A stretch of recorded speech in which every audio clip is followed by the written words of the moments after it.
Hello and welcome back to another episode of Beyond the To-Do List. I'm your host, Eric Fisher.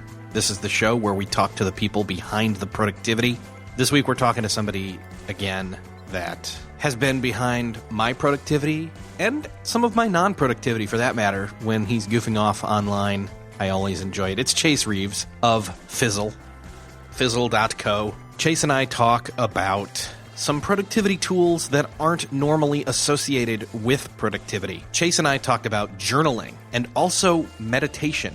And these two subjects have not necessarily ever come up on this show before. This is a more lengthy episode, a more conversational episode, a more entertaining episode even, because in true Chase fashion, he brings characters along with him. Chase even gets more open and honest than most guests have, and even shares some different painful things from the past. And it all ties together. All of the different pieces of conversation fold in on each other to create what I think is one of these great touchstone episodes in terms of really figuring out not just being productive, but why you're being productive and what your style of productivity means to you in terms of not just what things you should be doing, but why you're doing them, which then greater informs the who you are and the what you're doing it for, and then the how you're going to do it. It should go without saying this is one of my favorite episodes, and it was really fun listening back to it. Before we get into that conversation, I want to say thank you to Aweber for supporting this episode of Beyond the To-Do List. Aweber is a leading email marketing platform for growing businesses and entrepreneurs. They have an online resource for anyone that wants to be better at digital marketing. To find that, you can go to aweber.com/to-do. That's aweber.com/TODO. What you will find there are free videos and downloadable checklists that let you quickly launch into these important marketing tactics. Tactics like creating your first online course, recording your first YouTube video, recording your first podcast episode, creating your first Facebook ad, or getting your first 50 subscribers to your newsletter. Aweber is helping you get past that initial first step of hesitation. Stop hesitating. Stop procrastinating. Head on over to aweber.com/to-do to get those free videos and those downloadable checklists to gain some momentum on your next business marketing objective. Again, that's aweber.com/TODO.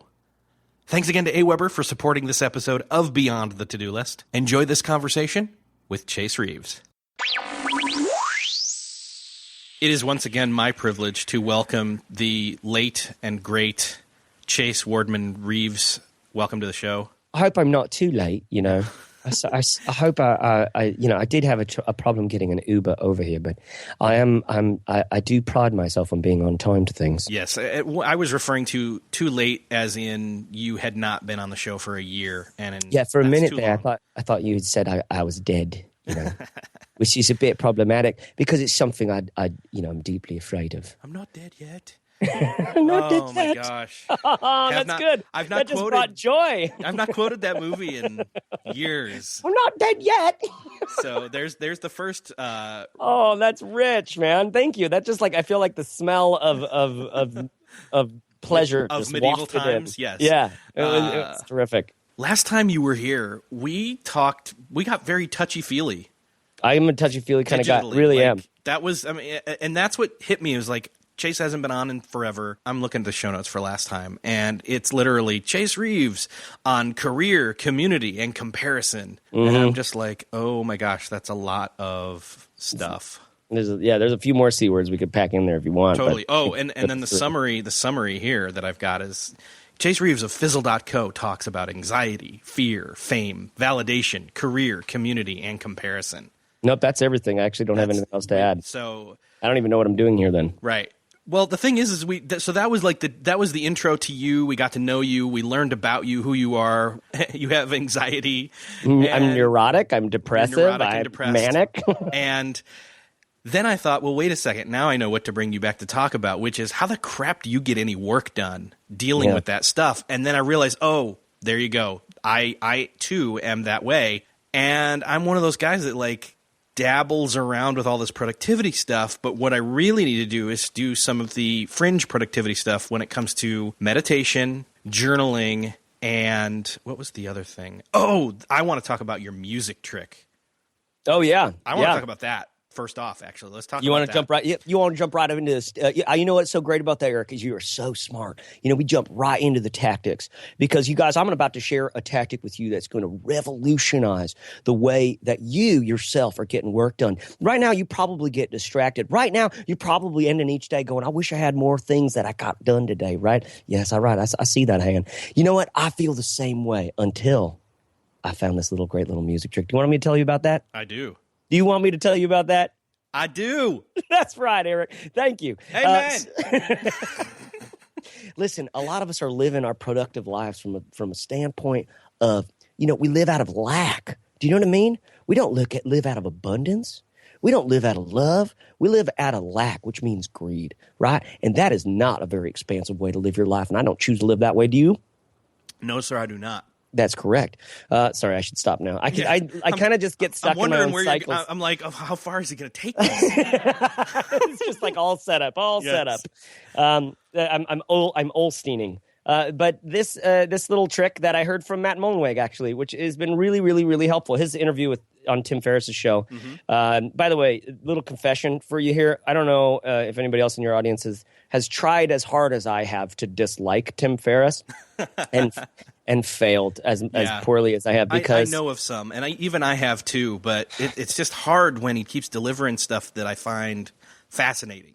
Yeah, I mean, like I have a few like sort of acquaintance friend types who have kind of like, relayed stories of just being let down by Tim and whatever, and I don't hold any of that against him because Tim's living his own life. He's the unicorn. He gets to do what he wants. But I've tried really hard not to like him, and every single, I mean, even going back to 4-Hour Workweek, which is arguably one of his like worst pieces of work is compared to everything that he's been doing since. He's just terrific, and so his podcast is no exception. It's a great podcast, and his conversation with Matt Mullenweg was good because Matt's an interesting guy. He's kind of crazy, but he talked about this trick of instead of like putting on a playlist, instead of putting on an album, instead of putting on mood music or calm.com. A lot of people talked about focus at will. Were you one of the guys that jumped on that? I am one of those, and I still am a firm believer in focus at will. However, I do love listening to music when I work, and I felt like I was cheating myself out of that. And suddenly, you brought this tip up, and I was just like, it's great. So what the trick is basically you pick a song and you just put that one song on repeat over and over and over and over and over and over and over and over and over and over and over and over and over and over and over and over and over and over again. So for me, there's a Royksopp song called Monument, and I put these in the post at Fizzle, which hopefully we could put in the show notes here. Link in the show notes. Link in the show notes. So the thing is you're putting this one song on repeat.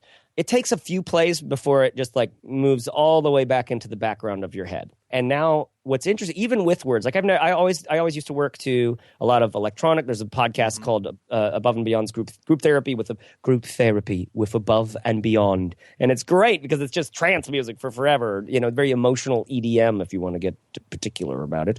It's very manic. It's very, very like uppity and manic, and like it's great for those like hour and a half long sprints. But for like working all day, it kind of wears you down. And then so I find myself going like espresso, like from these big ups to these little like calm.coms, like where there's just like bells tinkling and waves crashing in the background. You know what I mean? Yes. So finding a song that then instead of that, finding one song that you can repeat often, it goes in the back of your head, which is great. You can pick kind of any song you want because it can kind of turn into like any song that I've experienced. Any song you can use. So there's all of these. A song is really a mood if you think about it. If you really think about it and you pay attention, a song is a mood. So what has been really valuable for me is asking a few questions. What mood should I be in when I do activity X? Right? So I do a lot of writing. What mood and what vibe should I be in when I'm doing that? Should I be in like uppity, crazy, like excited vibe? Should I be in like really mellow, thoughtful, contemplative? And I've found one song that I really like, this Royksopp song called Monument, where it's just like groovy, like solid, straightforward, but it does have a groove, and it is interesting, and it helps that when it cycles through, like it just makes a ton of sense. Sorry, I'm talking way too long about this because I'm really excited about it because it does help me. Now, the biggest thing about this for me is that it creates this well-worn path into a kind of work. When I put on that song, because I've probably heard it, 479 times now while I'm writing, it's kind of like it opens up this little door in my brain, and my brain knows, okay, we're in writing mode now.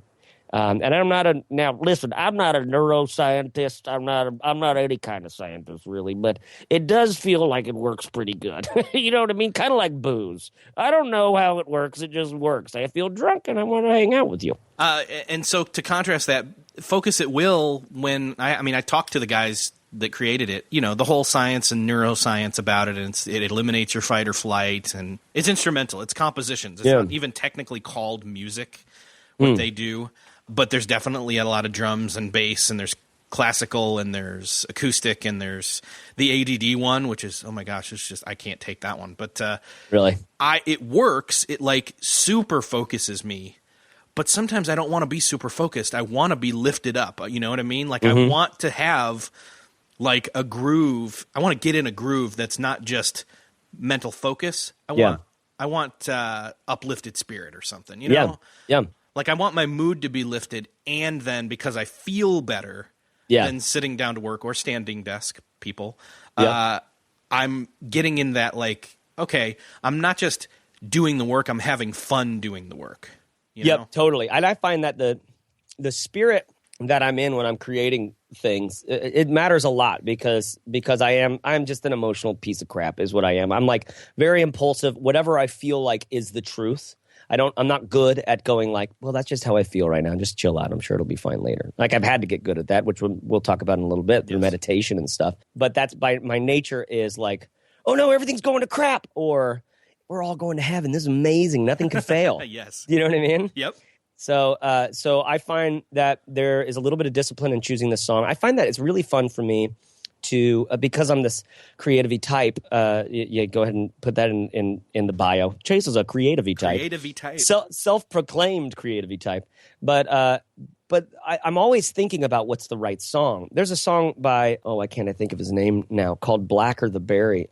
He's who is the best rapper of all time ever right now.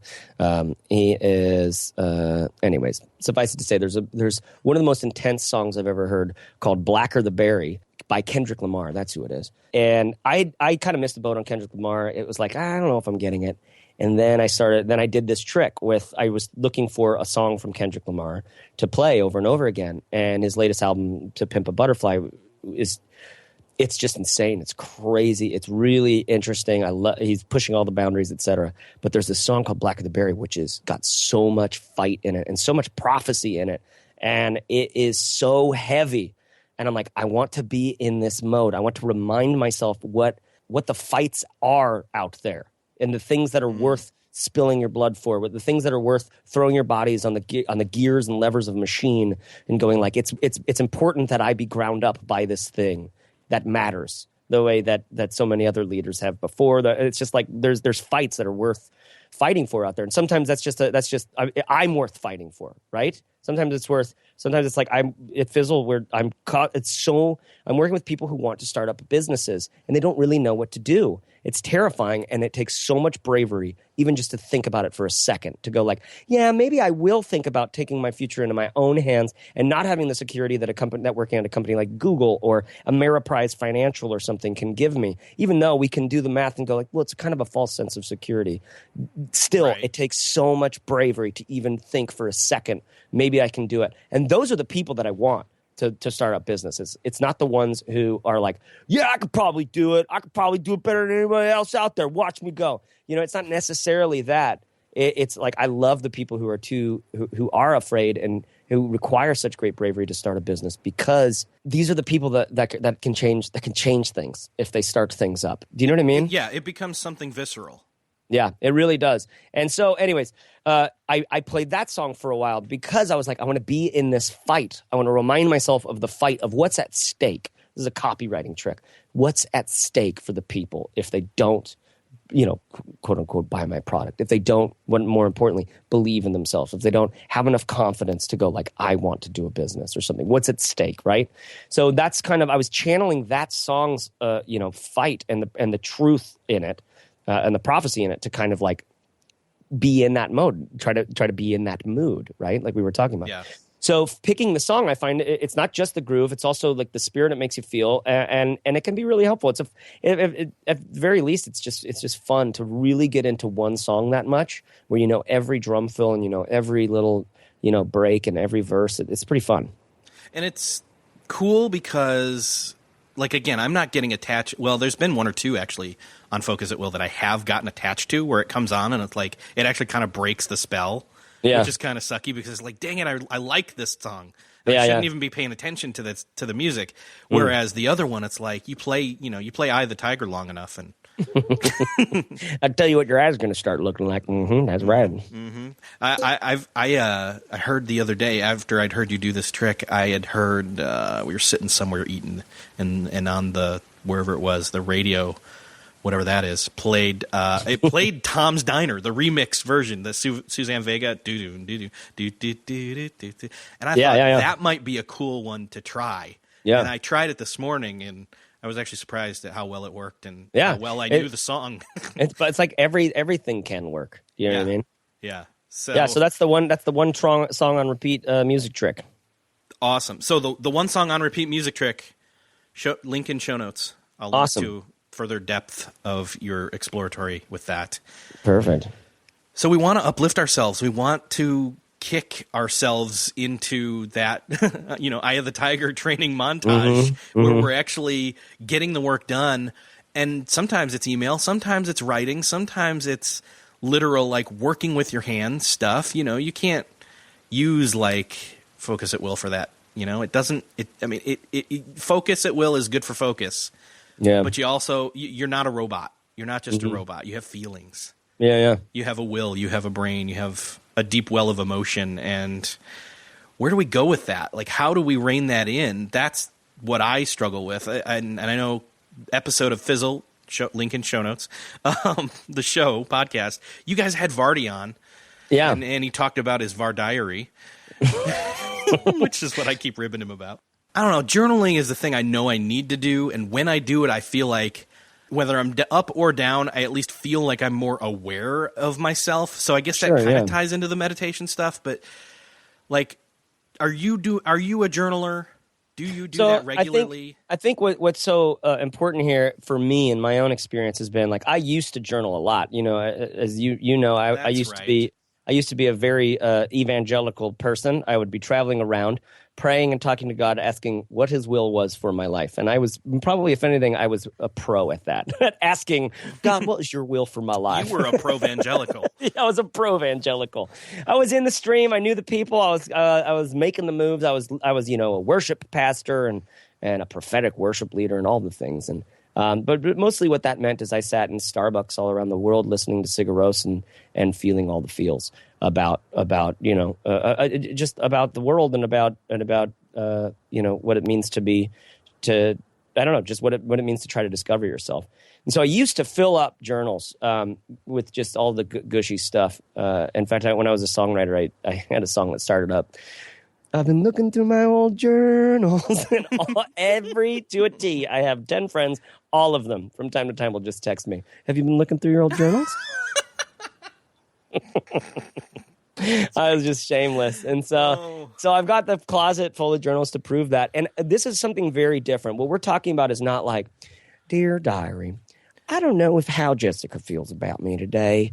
It's not like you're not just talking about your life and feeling. If you want to do that, you would literally you wait. Like my advice about that is waste as much time as you possibly can doing that because it's insanely valuable. Yeah. The same way that Seth Godin talks about write every single day. Like it's the only thing you can do to get better at everything.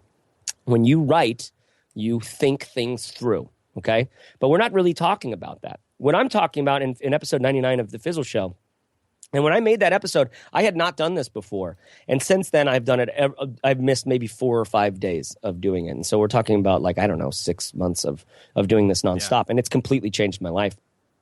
So what it is in my own practice, it looks different for Mike. It looked different for Sean, who is also in the podcast. I use an app called Day One. Well, as soon as I get into bed, I open up that app, and I simply, in Day One, the first line is the title of the thing. So I just write daily. I don't want to have to think about when I'm titling this thing. I write daily, period, enter. And then I just kind of write down in a short, brief spritz as much as I can the things I did that day. That's it. The things I did that day. And so I'm like, oh yeah, I recorded episode 126 of the Fizzle Show. I edited that and actually scheduled it, and Barrett's writing the post. What else did I do today? I picked up Aiden from school. This, that, and the other. You just start remembering things that you did, and you're just kind of going through, taking inventory. Okay, that's what I've started doing, and as quick as possible, just short little bursts. Because to be frank, I don't know if I'm ever going to go back and read this. You've seen those little field notes notebooks, right? Right. Yeah. The little tagline for them is I'm not writing it to remember it later. I'm writing it to remember it now. And what that means is like the act of writing it is the point of the thing. You know what I mean? This just gives me a place to write it. You're driving the memory wedge deeper. Exactly. Before you get too far away. And here's what happens every single day. I remember something that I'm like, oh yeah, I forgot I did that. And so now, literally right before bed, I was walking around this whole afternoon going like, man, I'm a piece of crap. I didn't get enough done. When, oh my gosh, yeah, no, I got some things done. And yeah, it's not like this. It's not as much as I wanted to get done. It's not all the things that I wanted to get done. But it is, I made some progress. I got some things done today.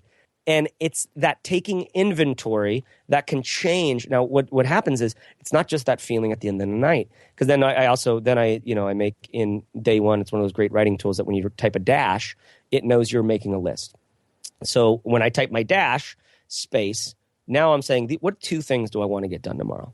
All right. And I never even look back at this. This is just me going at the end of the night going, okay, what are the 2 things that I know? This is when I'm in like most in CEO mode, when I've kind of read through or listed off the things I did today. I'm feeling the sense of, okay, I did more than I thought, which is good. I don't need to feel like a piece of crap, but I got off track also. And I want to help myself stay on track tomorrow.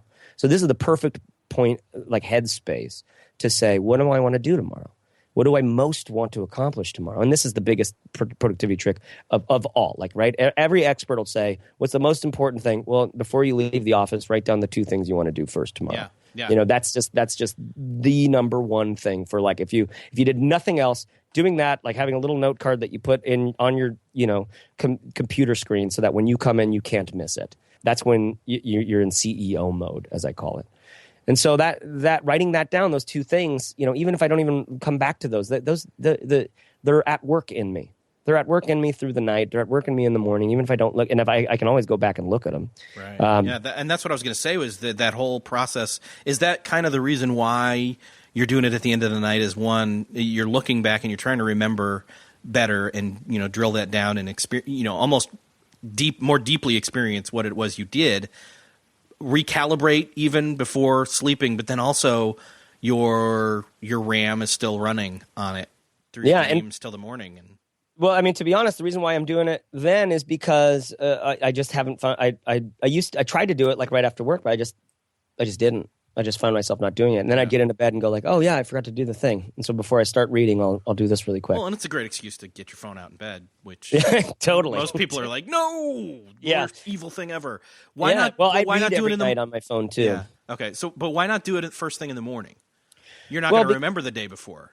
Yeah, and in some ways you lose track. You're foggy. It's just another thing. I want to get up and I want to just start going. This is for my life. I think for some people they probably love thinking about things and doing a whole like revamp on what's most important right now. But normally I know what I'm supposed to be. I know what I'm resisting already. Yeah. And the hardest thing is to just lean into that thing and do it anyways. And the more you do it, the easier it gets. But with the writing, it's that feeling every night. It surprises me every single night. Like, oh wait, I did more than I thought I did. I don't need to be so stressed and anxious about things. Like, we're making progress, not just we as a company, and not just me as a husband and a dad, but just me as a person. And that's another reason why I do it late at night, right before I'm getting in bed, is because my family plays into this. I have a 6-year-old son, and he's he doesn't get to be on my to-do list, because he takes over my life for certain hours of the day, and I have to remember to bring some intentionality to that. Otherwise, it's just putting out one fire to the next, and okay, we got to run him over here, and then I got to make some lunch, and we do this, that, and the other. Are we okay? Are we good? Put him down. Good to snuggles. Go to the okay. Got it. All right. And in some ways, it's like bringing again that little bit of intentionality to. I'm really glad I got to walk him home from school today. That was even though I was stressed about it at the time and I was being petulant.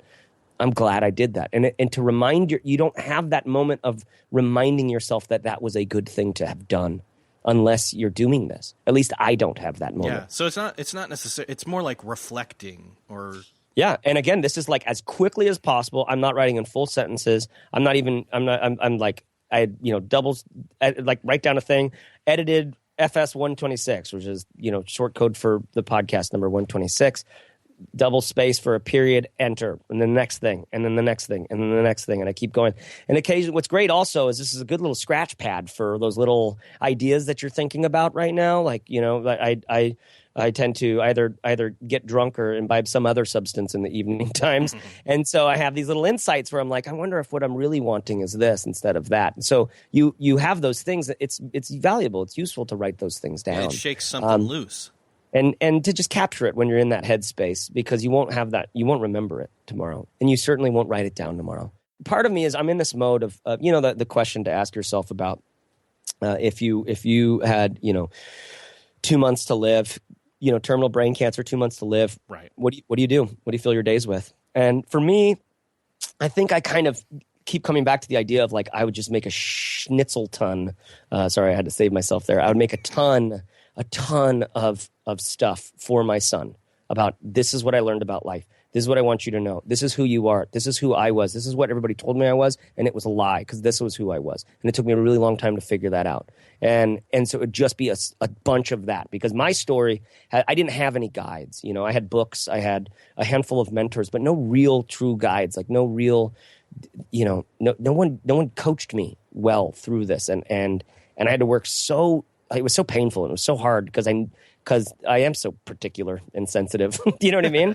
And yes. he feels like he's made of the same stuff, and it's I so badly want him to not feel alone in that. You know what I mean? Yeah. So to me, I have a little bit of a fantasy of this is going to be the real stuff of like my day to day. I'm not afraid of him finding this, which doesn't mean I'm censoring myself. I also have another for all those other moms and dads out there. I started up an email address for Aiden that will probably give him, I don't know when, he's 18 or something. And I gave the address to a bunch of our friends, and every month I have a calendar event that's just like write him an email.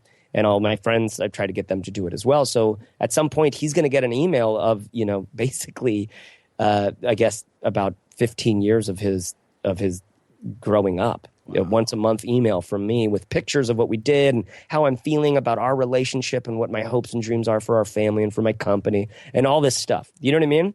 It's helpful to do that, partly because I have an unhealthy relationship with my son where I think I treat him too much like a friend instead of a son because I think I wanted that so bad growing up. Yeah. So anyways, all that does play into the journaling a little bit because I'm brutally honest there, and that's sort of my brand. That's sort of something I'm unwilling to change. Is like I have to be brutally honest because I feel like that's where the real life is, and I want to be brutally honest in all things. And so this is a place for that, even though I'm thinking about like maybe Aiden one day and our other kids potentially will find this and will go, oh, you remember when Dad was working on the company? Look at all of these notes the journal that he had from then. That's important to me. I would love to have found that from my grandpa or something. I know, and honestly, I wish as much. I had a horrible relationship with my dad. He's gone. He's been gone for passed on. He's been gone for 2002. That sounds so intense. A horrible relationship. Yeah, well, it was. It really was. And it's like, dang it, I wish he was around. He would have been a great grandfather. Yeah. That I wish that I had that. I wish that. And so, yeah, I'm totally right there with you. I have those same thoughts and I've got a 10-year-old daughter and a turning 4-year-old son in a couple weeks. Well, you got a big gap there. Yeah. Yeah, it's a big gap. I need to talk to you about the gap. I think we're going to do a big gap too. Yeah. Well, and because we're having a conversation and I want to go to the meditation and tie that into the journaling. But while we're talking about it, I know because I've read, your written works on this, but like there wasn't intended to be a gap. Yeah, no, I appreciate your sensitivity and bringing it up, but I'm totally good with talking about it. Yeah. My wife and I, we have, as I said, a 6-year-old son, and we actually we were pregnant again and lost baby Rowan during labor about 6 hours before he was delivered. He passed away inexplicably inside my wife's body, and then we had to labor through that, and it was so intense. It was like nothing I'd ever experienced before, and obviously, it's a very crazy thing, and so I've written a little bit about that. A lot of people. Those are probably some of the best things I've written, just because it's the best reason I've had to write. You know what I mean? And hopefully you could throw those in the show notes as well. And I guess it goes with the theme of brutal honesty. Yeah, with yourself. Yeah, and then when you share that others, like, that's the thing, is like I knew I connected with you prior to reading that, but then when I read it, I was like, you're Tim Ferriss thing. You're like, I tried to hate you, but now I can't. I tried to hate Chase, but I couldn't. And so, yeah, I don't even know why I brought it up. I knew. Well, I appreciate it. I mean, it's a part of the story. I need to. Yeah. It's a big part of the story, and it's shaped me quite a bit. My life's changed a bunch since then. In some ways, losing Rowan, my relationship with Rowan, which I never got to know him. Right. My wife, my incredibly strong and beautiful wife, labored with a stillborn child, and this is something that was very, very normal. However many years ago, it's still weirdly more common than you would imagine. Yeah. And it's intense. It's intense. So we labored with Rowan and got to clean his little body and dress him in the clothes that we had bought for him, and the little hat that Melissa's sister knitted for him, and just just spent time with his remains. Right? It's such an intense thing, and very difficult for a man, right? Because just simply by nature of the fact that he was not in my body for 9 months. Yes. You know what I mean? I did not feel the kicks and the hiccups and the giggles, right? I did not know him. I just wanted to get to know him. He's gone at this point. Well, by the time I'm seeing him and meeting him, quote unquote, for the first time. But I don't know. There's a lot that came from that. I'll relay one simple story that really changed my whole world, and it's a weird woo-woo-y sort of voodoo spiritual sort of thing. I think I know where you're going. Yeah. So I don't know if you've ever experienced really, really deep grief, but it kind of lives in your body in this really, really weird way, where you're just so sluggish, so exhausted. My mind, I was ready. I was thinking about things. I was live and active. I had a lot going on in my mind. But my body was like, my body wouldn't let me move on from it. And we were being very sensitive not to move too quick through the grief. Mm-hmm. So one day I walk upstairs in our house. We had moved to California to be closer to my parents when we had Rowan. And so a lot had led up to this. And I'm going upstairs the day after we got back from the hospital, which is the day after we lost Rowan. And I go upstairs to grab my shoes. I sit on the edge of the bed, and just so exhausted, I lie back. I kind of fall back on the bed and kind of looking around the room. My head sort of lolls over to the right, and I see the crib that I had put together in our room for Rowan to sleep in. It was the same crib that Aiden slept in. We had packed this crib up. We bought it new. We put it together for Aiden. I tore it down. I put it in a closet, saved it for several years. Brought it down to California, unpacked it, had all of the the screws and the bolts and all the things, and I put it all back together. And this was like my place that I was preparing for Rowan, and I saw it kind of for the first time, and it just like I kind of almost had this vision. So, but basically, I'm looking through the bars of this wooden crib, and it's almost like I could see his little body in there with the pacifier and the cap, all bundled up like a tight little burrito, which is like my favorite thing to do with babies. Is like I'm just good at the burrito. That's one of the Happiest Baby on the Block DVD taught me how to swaddle. Yep. And I could picture him in there, and it's almost like I could really see him in there. And it's like his head, his head was turned to the side as mine was. We were looking at each other. And I could just kind of sense that in his eyes, he was like, you don't need, like, I'm so proud of you. I am so proud of you, Dad. Right? Mm-hmm. And I'm just sitting there just having this insanely intense, sort of these all-seeing, all-knowing eyes going like, I'm proud of you. And that was a moment that's, like, I really think I started walking differently after that. I think I started being differently after that. And I certainly started grieving differently after that. I didn't have the guilt about I should be feeling more, or I should do more, or I should anything. It was, no, I am. And that's whatever I am is okay. Because I already have permission from my son, right? You know what I mean? Like none of your tears can help me. I love you. I'm proud of you. I know who you are. I know you, right? It's kind of, and so for me, that was really because of the difficulty of grief for a man, of a baby disconnected from this thing. And I have I'm mourning my hopes and dreams. I'm mourning that my poor wife has to go through this. I'm mourning so many things, and I don't know how to feel, right? And I get this sort of clear sense of, I see you. I'm proud of you, which is like the strongest message you could get from anyone. And so that's a moment in the Rowan story that forever changed me.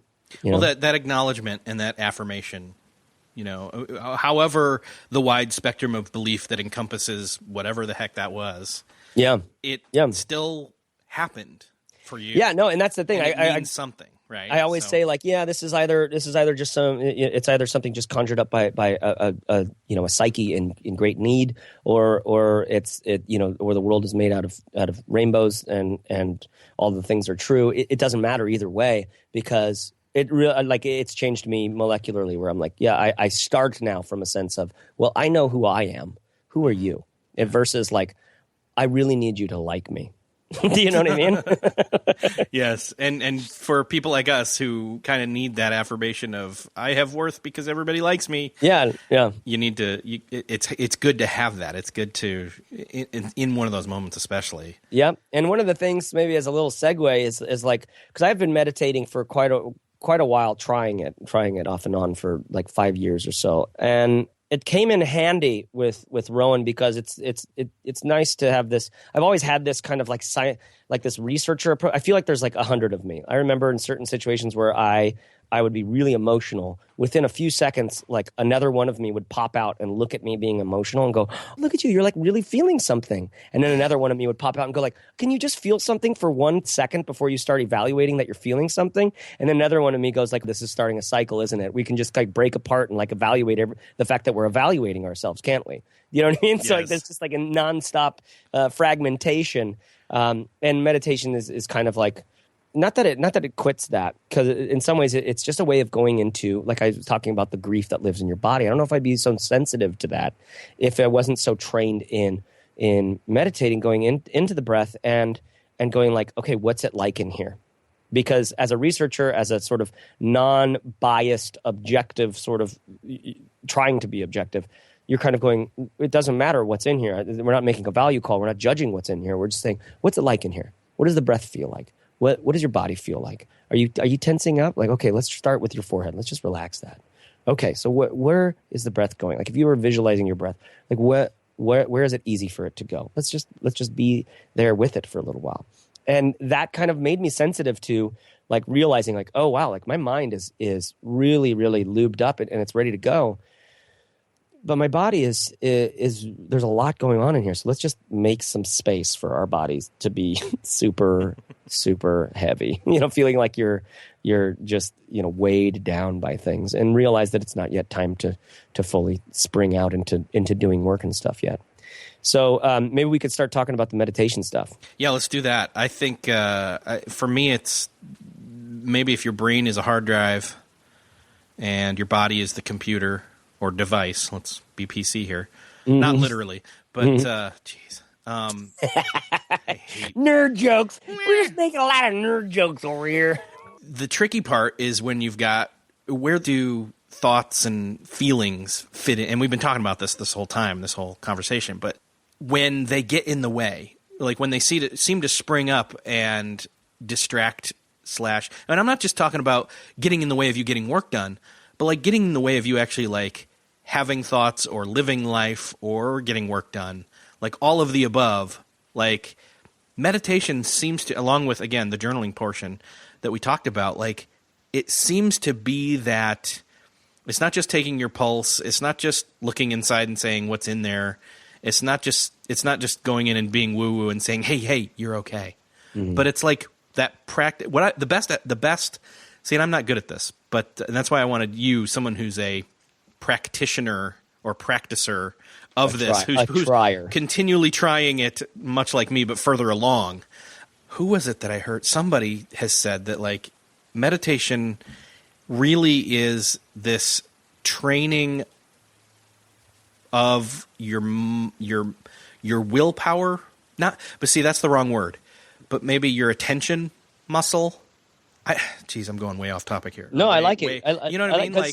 Because what you're getting at is the nature of like, okay, so just like when we said journaling, and a lot of people are picturing, dear diary, here's what I'm dealing with today. You know what I mean? And it is that, but like there's a very practical reason why you do that. You're spilling things out to see what sticks. Do you know what I mean? And with meditation, the very practical reason why to do this is simply because we have this wetware. There are things that are going on in your mind that you don't know are just thoughts. You think they're reality. And this is a way of being like Neo in the Matrix. Mm-hmm. To really make it simple. It's like, so we can now tell. It's like deciding what's real and what's not. It's determining. It's discovering what's real and what's not. And because all you have is this wetware. You have this sloppy meat-based robot frame, you know what I mean? Yes. Where there's some spark of life inside of you, some soul, some intelligence, some sense of I, me, my, some ego, all of this stuff, right? Now, some of this code in here is extremely old. That's why so much of us are so terrified when we look at the ocean. Just like I think it's just old code. I think I think our molecules know. Our old code knows. Monsters used to come out of there, and they used to just be gnarly. Okay, because it's terrifying to us on a like just on such a deep level. So there's this old code. There's new code. There's everything in between, and it's gotten such that we don't sit. I think our species had long eons where we when we were hunter-gatherers, the last guy I heard talk on this, he said that we actually had a ton of spare time, a ton of free time when we were hunter-gatherers. As a community, as a society, there would be, and when you're living in the natural rhythm of things, there's just a ton of spare time where you're like you can't get work done. And you are safe and protected, and you're watching the sun set, and you're going through the cycles of the things. And it's almost like this rhythm was forced on us, okay? Before. It was forced on us by our habitat, by our ecosystem. And now we have to do work to get back into it, because I kind of just have this sense, and I'm not smart about this stuff, so I haven't heard someone talk about this, but I just feel like we're not made for I think the modern age is making us insane, because our tribe is so huge, the problems are so vast, the everything is so intense, and everything is so fast, right? And we're just not made for it. We don't have a biology for that. And I think we're getting better, and we'll have to get better, and our biology will shift towards it. But at the same time, in the meantime, and hopefully a big part of what we become, what our species becomes, we need this centering effect, this rhythm of telling the difference between what's real and what's not, because it's really hard to tell that right now. And so one of the things is when you sit and think about your breath, like if you're sitting right now, if you're in your car, or even if you're on a run, whatever you're doing right now, listener, okay? Your breath is coming into your body all the time, and you're not even aware of it. You're not paying attention to it. You're not doing it, right? It's just happening. So it's amazing that this is all happening for you. Like for me, I always kind of get this like real gratefulness feeling, this real gratitude over time. But where that breath is coming in, like where do you feel your breath right now? Just without being all woo-woo, without even needing to shut your eyes and stuff. From where do you feel that breath? Do you feel it more in your belly? Do you feel it more in like your shoulders as they go up and down? Do you feel it right at your nostrils? Does it kind of feel like it's filling up the back of your head? Where do you feel your breath? Meditation is basically the practice of being intrigued by your breath. And why? Because it's a hack. It's a hack that gets us into our body, that helps us realize there's an amazing miracle of all this autonomic stuff going on. And this is you too. The 90% of your resources are spent on like things you don't know about that are going on, like keeping your heart beating and your liver processing things and all of this stuff. This is the speed and the rhythm that your entity, that your you-ness actually is. And there's a little brain inside, or a little ego, or a little man inside the machine going like, but I'm the prime mover. I'm the one that matters most. And that's where our thoughts are being thunk, right? And so the idea of meditation is like, all right, let's balance out. Let's get that. Henry Nouwen is a writer I used to read a lot, and he talks about the mind's descent into the heart. And in some ways, that's what's happening here. It's your awareness's descent into like dissolving into your body, your molecules, your stuff, right? Because you are not actually a soul trapped in a body. You are this thing. That's the only thing we know for sure, is that these two are connected intrinsically. If you exercise and have a healthy body, you will have a more healthy mind.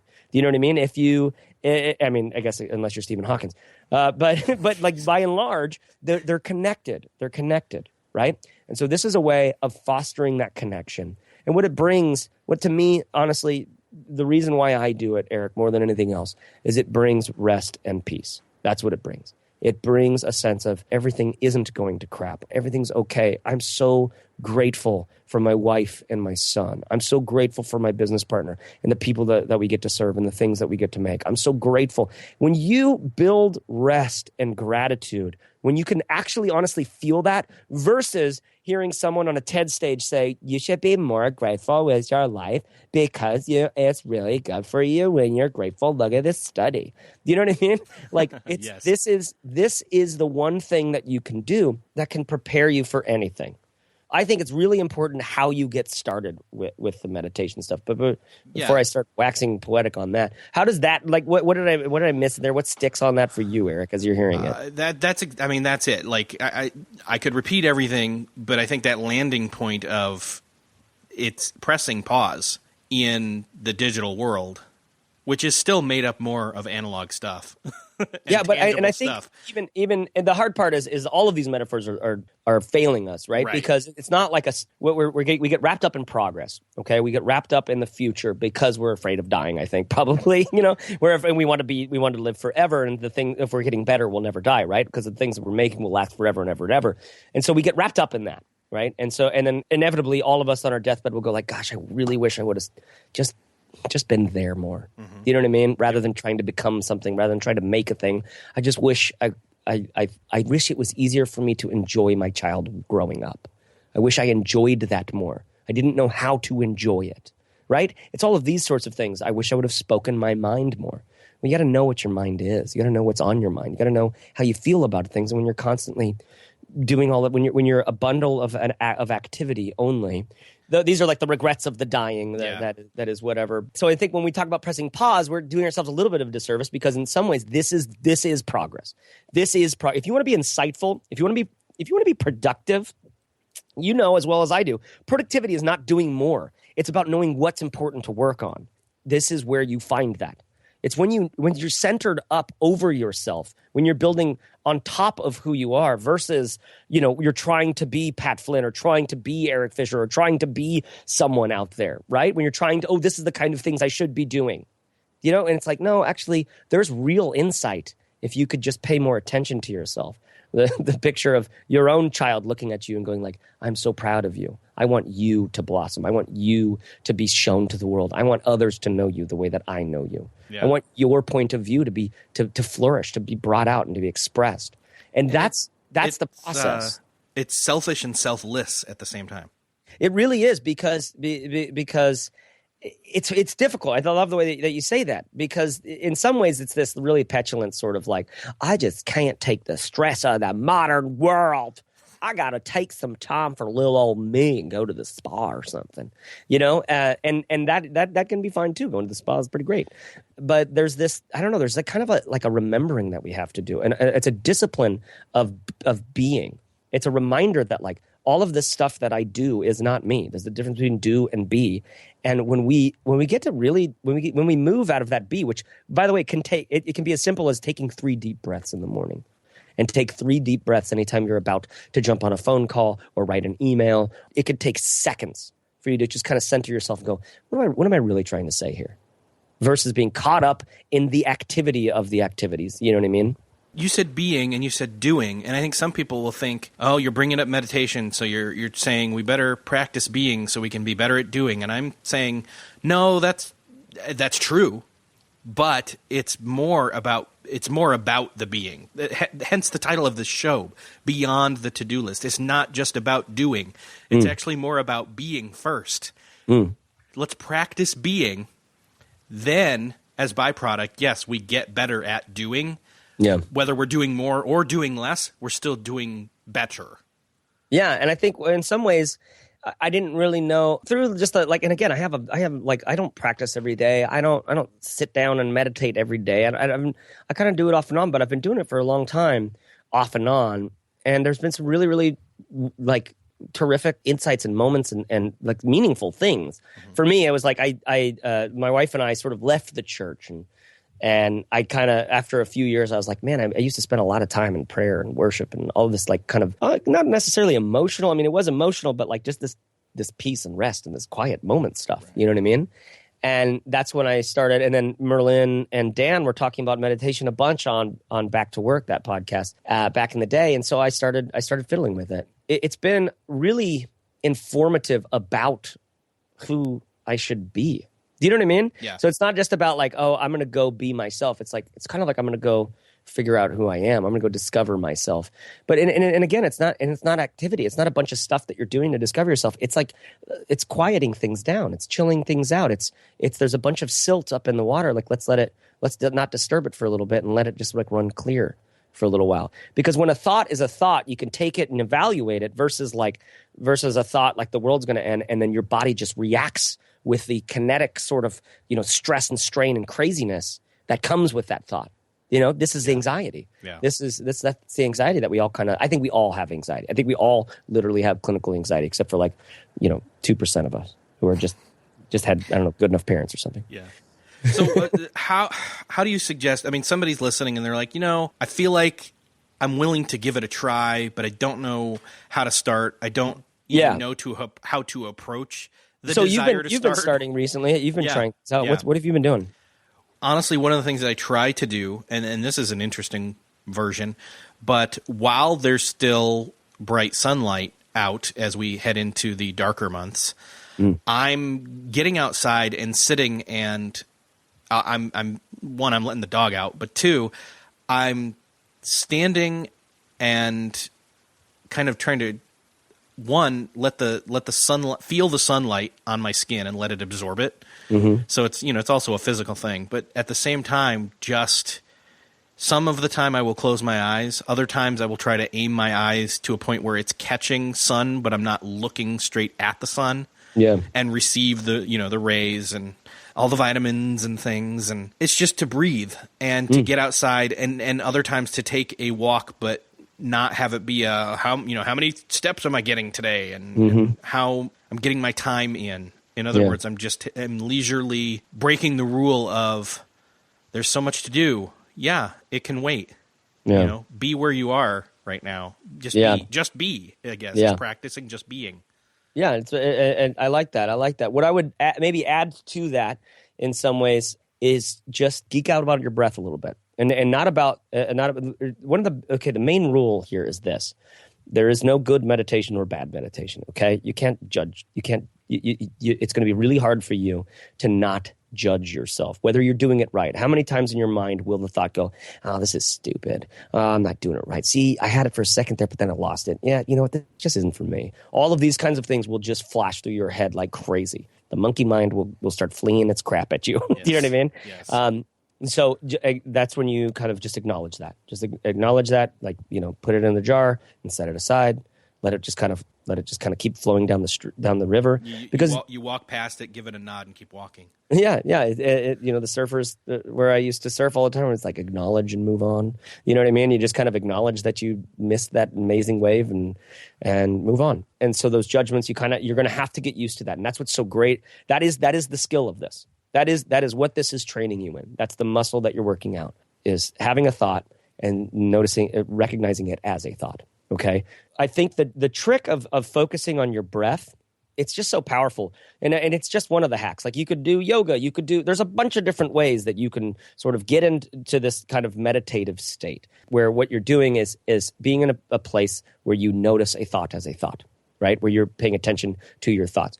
Normally we have to focus on something. In my experience, I have to focus on something in order to actually pay attention and I have to focus on one particular thing in order to notice all the ways that my mind chatters about stuff. And if you just focus on your breath for a long enough time, it's kind of like a visualization. You were already using words about visualization when you were talking about sitting in the sun, absorbing, letting the nutrients kind of come in. Sports medicine, all of the psychology people will tell us the power of visualization. It's not just woo-woo stuff. It's actually kind of a big deal. And a lot of meditation for me kind of is visualization. And it's visualizing where the breath is going in your body. If you listen to any guided meditation, which I'll tell you about in a second, because I feel like that's a really big trick, they kind of start talking about this language. Like, where is the breath coming in your body? And where is it getting trapped? Like, how can you just kind of keep breathing through that? You kind of come to a point where you can picture the breath coming in, filling your whole body. You're not just talking about the tubes going down in your lungs, then your lungs filling up. It's this. There's even a concept called the breath body, where your sort of whole body is kind of vibrating with the sense of your breath, and it's kind of getting it's a really great feeling, right? None of this is about that feeling. It's about kind of just that moment, that way that you can. Here's a good way of explaining it.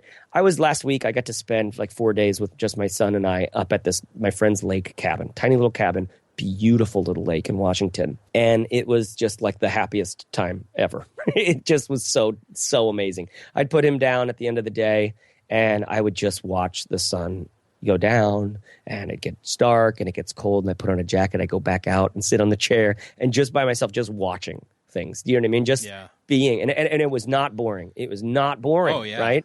And so I had this moment where I walked out of a coffee shop like 2 days after I got back and it's like a little pocket of my brain like folded over and a puff of the smell of that place kind of flooded me. I smelled it for a second. My whole body washed with just like, oh, that's right. That was really wonderful to sit up there. And it was just peace. It was rest. It was rest and peace, right? It's kind of like that. Meditation is a little way to get into that, to like smell that lake again and remind yourself that like, that's all right there, right here. There's important work to be done. You don't want to just necessarily check out for those of us who can't, but you don't have to run around like a chicken with your head cut off. You can practice that lake vibe. Do you know what I mean? Oh, yeah. And so to me, what really tipped the scale for me was guided meditation. Now, listen, here's the deal. If you can do like 4 minutes of this or 3 minutes or 1 minute of this, if you can find a guided meditation for 1 minute, that's the thing to start with. Because everybody can sit in their chair for 1 minute and breathe a few times deeply and think about, the way that their body feels and then get on with their day. If you can make that a part of your life for a few weeks and then grow it to 3 minutes and then grow it to 5 minutes, from there you'll be able to probably jump it up to 10 or 15 pretty easily. Because it's just about putting your butt in your chair. It's just like writing. You just get your butt in the chair. That's what you have to do. And then you try to make the keyboard make sounds. Clickety, clackety, click, right? Yes. You'll edit it later. Your job is not to be in some mantric state of mind. Your job, just press play on the thing, spend a minute. If you can build this habit, that it will transform your whole life. So just like if you can think about it as a minute at a time. And I've thought for a long time I've wanted to make like a podcast that was like guided meditation for entrepreneurial folks or self-employed folks, where it's like you can just kind of, it starts with 1 minute, a few sessions of 1 minute, and then the next one's 2 minutes for a few sessions, and then the next one's like 3 or 4. And it kind of grows a little bit over time because I haven't found that yet. There's a lot of like longer ones, and man, some of the 40-minute and stuff like that and beyond have been super helpful for me, but they've also been super painful because I'm like, I don't know, am I doing it right? I don't know. Now I can walk out in the middle of a meditation thing because I'm like, I know what the rules are. It's not to do good at meditation. It's just to like be there and do the thing if you can, and if you can't, move on. But try to do it again tomorrow. You know what I mean? Yeah. So because it's this cumulative effect. If you write one blog post, nobody's going to probably spend a lot of time on your blog. But if you write 150 blog posts, people start showing up. Yeah. Even if it's crap, you start getting search traffic. And so if you could just make a habit of the sitting, that's what I've been thinking a lot about that, because I'd like to stretch a little bit because I'm just not very flexible, and it'd be really nice to be able to sit comfortably on the floor. But I've got these big old ham hock thighs that it's no bueno, Eric. But and I was like, oh, I should stretch more. And every once in a while, like really get into it, stretch. But I realized, like, if I just had a 30-second thing that I did every day for like 3 weeks. This is what we know about habits. It's not about it's not about going out and adding new things so much as it is about changing your existing things. And if you have to add a new thing, a new habit, then do it extremely small, measurable. Put an X on the calendar for every day, and eventually you'll have a habit, and you can start adding to this thing. You can make it a longer meditation session. So. I don't know. I don't know where to lead people to exactly for guided meditation stuff. I actually have written some posts on Ice to the Brim about it, which I'll send you links to, and you can put in the show notes. Yeah, that'd be cool. I'd love mine. Oh, I did. I did do a little video on it. Oh, cool. Okay. That's right. I called it How to Mindfulness Meditation. Nice. Yeah. I also have another post called The Tom Selleck of Meditation. So this is good. Yeah. Wow. I can't even imagine where that's going to go, but I will link to these in the show notes. I'm going to give you my takeaways from this episode. Yeah, sorry. I feel like I'm just like ruminating over here, just sitting. I have great headphones on, so it's like nice to just go fill up airways with my voice. Picture the air coming into the headphones. Yeah. And be the listener. I'm going to start. I've tried day one before. Yeah. I'm going to start trying to do what you just did, because I like being able to, like, I feel like I need to give closure on my day, and I'm not doing that. And I've been looking for something to kind of have my evening ritual be, and so day one's going to be part of that now. I'm going to do that. I'm going to do that reflecting. I'm going to do the day one thing. And so I'm going to try that. I love it. I'm also going to look for the point where I think I most need to press pause before moving forward with the rest of the day, and taking my breath pulse, is to probably do it about early to mid-morning once the family has left the house and I'm alone. I think that's probably where that fits. I'm going to start doing it. Like, I'm just going to do, I'm going to do a minute a day. Yeah, and I totally recommend just like a quickie, just see if you can get into, because even literally, like I think there's something out there about like your 3 deep breaths. There's probably some little book you can spend dollars on. But and really, there are apps out there too that. Yeah, the gist is just. Actually, you know what? We haven't even mentioned the Headspace app, which I've never used. True. I have, but it's supposed to be really good. I have done that, and I think, well-intentioned me. I did like day one and day two, and I did them like weeks apart. Yeah, yeah. I think it's what's interesting about them. I've heard some interviews with the founders. They're really, really a cool company. Like their mission is awesome, and their blog is fantastic. Like, is it really? Yeah, you got to check out Headspace. I'll put the link to that in the show too. But yeah, I'm gonna do that, and I think Headspace has free entry, and then you get so far, and then you got to pay. But I think you can go back to the original ones, the early ones again. So even if you were to do like day one through 7 or 10 or something, then you still get to go back to those days on the free cycle or something. Yeah, so I think, nice. Even there, you first one's free. And in my post with the video of how to mindfulness meditation, I link to a handful of the. I use one app to track meditations. That's not that important. Link to one of the guided meditation that I did at first, which is 30 minutes long. I would totally do quicker ones of that now, but I think what I can do is I'll add to this. There's a 10-minute or a 12-minute one that's pretty great that I just did yesterday, because I'm kind of going through them. I've just categorized them all because I want to find the ones to recommend to people, like my dad and brother, who this would be good for. Well, we'll link it all up. We'll link all this stuff up in the show notes. Yeah, thanks for letting me just wax philosophical about this stuff. I really love talking about this, and I don't get to tell. There's not enough outlets for this. If you can't tell, well, and it's nice to be able to do it on a show like this where it fits in. It fits in because between all the tactical stuff, which is it was so important too, because when you have an idea, like everything is conspiring against you pulling that idea out into the world. Everything is, right, including you, right? Yes. And so getting things done and OmniFocus or Asana or Evernote or whatever it is that you use is a powerful tool. Well, meditation is just another quiver, another arrow in the quiver, rather. Yeah. So it's like this can be the thing that ties it all together and makes it all work for a better purpose. That's been my experience of it, really. And it would make you wonder, like, why doesn't he do it every day then? Because real life kind of happens too. And I'm not like a Buddhist. I'm not like a Buddhist-y guy. This isn't a religious thing to me. It is a spiritual thing because I feel like there's a lot of there's a lot of important behind the scenes, invisible things going on every moment of our life. I'm not talking about angels and demons, but I am talking about, like, there's a lot of the world that we cannot see. There's a lot that's real that we cannot see. And this tunes me into that a little bit more. Yeah, there's so much going on under the veil and beneath the surface. Yeah. This is how we tackle. See, tackle still feels like, all right, I got to attack it. No, it's like... Yeah, it's kind of... It's how you, still, like... Have you ever met someone... Have you ever met someone who goes off and lives in the mountains, like, by themselves off the grid for, like, 10 years?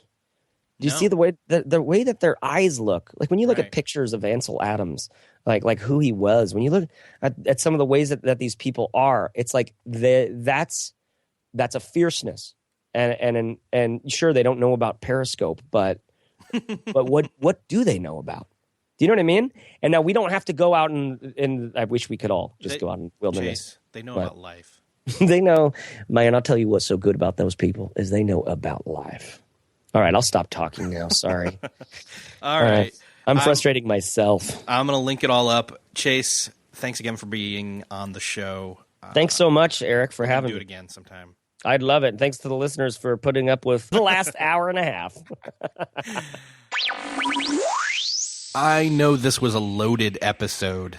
Lengthy and loaded. Lots of stuff in there. Lots to check out. In fact, you can find the links to everything we said we'd link it up to at the show notes for this episode, which is beyondthetodolist.com/150. Yes, that's right. beyondthetodolist.com/150. Thanks again to Chase for joining me. And thanks again to you for listening. And thanks again to AWeber for supporting this episode of Beyond the To-Do List. Don't forget to go grab their free videos and downloadable checklists for your next step in the digital marketing of whatever it is you're wanting to put out there. That idea, that project, that thing you're making or have made and want people to know about, today is your day to make it known. Head on over to aweber.com/to-do and they will hook you up with those free videos, those downloadable checklists to get your project or whatever it is that thing is that you have made that you should be proud of out there in the world with those next steps. Again, head on over to aweber.com/to-do. I hope that you enjoyed this episode. Again, check out the show notes. If you enjoyed this episode, head on over there, click share in whatever way you find best suits you. Facebook, Twitter, etc. Let somebody else know that you know would enjoy this episode. Let them know about it. Thanks again for listening, and I'll see you next episode.